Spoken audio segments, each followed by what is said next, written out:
Your Google Ads campaigns right now are not getting all the data they could be getting. And yes, even if you set up conversion tracking exactly how you want it, you're not going to get all of your conversion data. In the era of privacy, where users are becoming increasingly more worried about sharing their data online, and because of legislation like GDPR, we're seeing an increase in the amount of people browsing the internet anonymously who do not want to be tracked. But also, as I say, because of legislation like GDPR and other similar legislation across the world, we as marketers have to give users the opportunity to say, no, I don't want to be tracked. Do not track me with analytics or marketing tags because I don't want it. So that leaves massive gaps in our data as marketers. And of course, if we have gaps in our data, Google's bidding algorithms get less data to work with to bid effectively to find us clients. So that is why you need to be looking at things like enhanced conversions, which can provide an uplifted level of data into your campaigns based on users' data in order to fill those gaps in your conversion data in your campaigns. So today we are going to explore enhanced conversions. We're going to look at what enhanced conversions actually is and how it functions. We're going to understand what it actually does using all of the different methodologies that can pull that data into the Google Ads account to help with your conversion data reporting. And finally, I'm going to share with you my brief I use to brief developers on creating enhanced conversions for my clients. Because yes, it can get quite technical. And as a business owner, I don't expect you to be writing JavaScript code in order to set this up. You have to outsource this to a developer. And I'm going to show you exactly what to say and how to say it so you get it right first time. Let's get into it. Well, enhanced conversions basically allow you to use your first-party data from when people submit forms or take actions on your website, take that data and pass it directly into Google Ads for Google to use that data to populate conversions. So because Google's network and depth of reach is so vast, what they can do is use that data they hold on their users and match that data to your campaign first-party data and say, hey, we know this person exists. We know this person is a lead because they submitted your form. We can match that data to our records and our database, and we can say, hey, there was a conversion that occurred. Even if that person opts out of tracking, we can fill in the gap in that data using your own first-party data if that user holds any Google accounts. So if this isn't making sense, an illustration might be better for you to understand exactly what I mean. Let's take a look. So let's walk through this. Now, this is a form on your website. So typical form on your website, you have things like name, email, and number. These are very common fields that you pretty much will collect on every single conversion on your site with any meaning. So these three fields, name, email, and number, are an example of three fields that can be used in enhanced conversions. So say somebody goes to your website, here is a person, there's his head, there's his body, and this person here is going to go to your website and complete this form. They're going to add their name, their email, and their number to this form. So this user comes in. However, this user, and I'm going to get my red pen for this user doesn't want to be tracked. He doesn't want to be tracked. He has basically opted out of all tracking on his browser, or maybe in a place like the UK where there's GDPR, he's decided to opt out of being tracked and said, no, I don't want to be tracked. Okay, here he is going to the website and he puts in his details. He puts in his name, he puts in his email, and he puts in his phone number, and he hits submit, and that form gets submitted. Okay, so now that form has been submitted, what does enhanced conversions do? Well, over here you have this blue G in a box. This is basically representative of Google's database. So, person comes in, submits that information. Google gets that first-party data because you've set up enhanced conversions. Google will get that first-party data from the user's name, email, and phone number.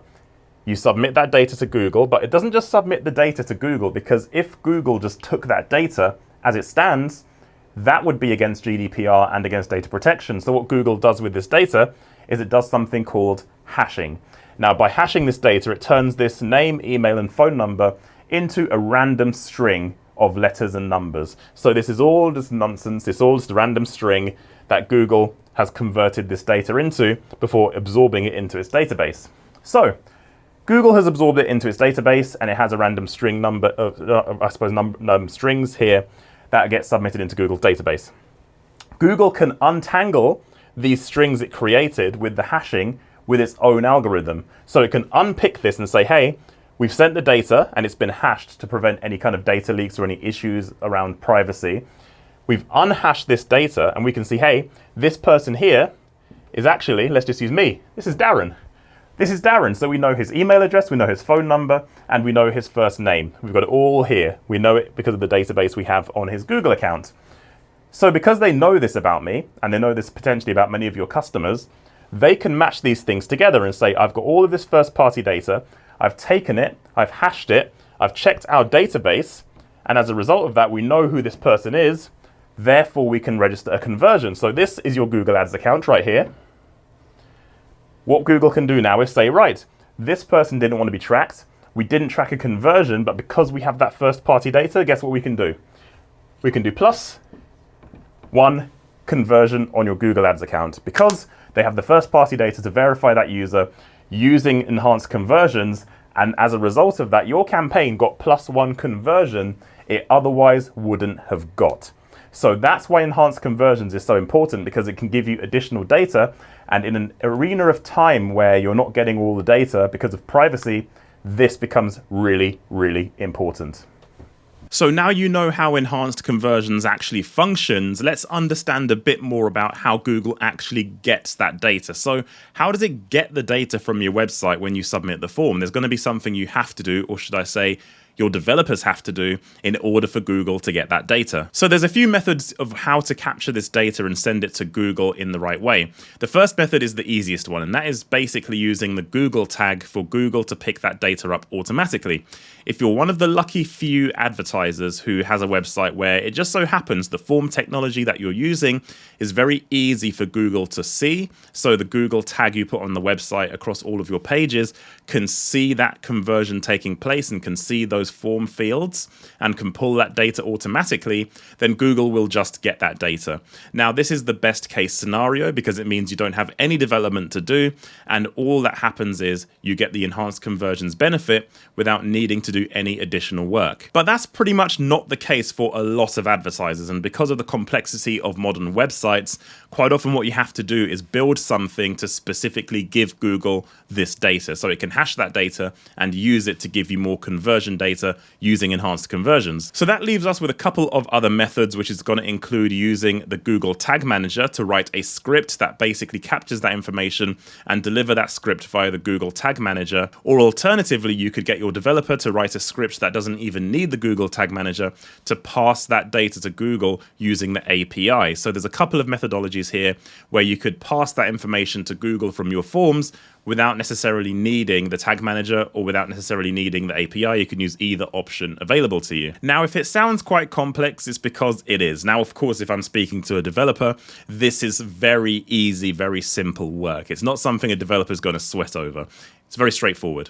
However, if you're an advertiser and a business owner running your own business and maybe running Google Ads at the same time, adding a requirement to write a development script or code in order to set up enhanced conversions is probably, first of all, outside of your skill set, but second of all, not the best use of your time to learn JavaScript and try and get this code to work. You're better off outsourcing the work to somebody who could set this up within 5 minutes. So what I've done is I've created a very simple email template you can use today in order to tell your developer, if you have one, what to do in order to set up enhanced conversions for your website. But if you don't have a developer, this brief can also be used to hire a developer. If you use a website like Fiverr or Upwork or any kind of open market for freelancers to get this work completed, it's important that the work is done right first time. So this template is going to really help you understand how to set enhanced conversions up in the right way. I've linked it down below in the description for you to grab it right now. So once the developer has completed the work and you're all set and ready to go, how do you know that enhanced conversions are working? Well, there's a couple of things you can do. You can do something that also could be quite technical and go into your Google Chrome developer tools and verify the hashed data we talked about in terms of when Google actually takes that first party data and hashes it into a bunch of characters.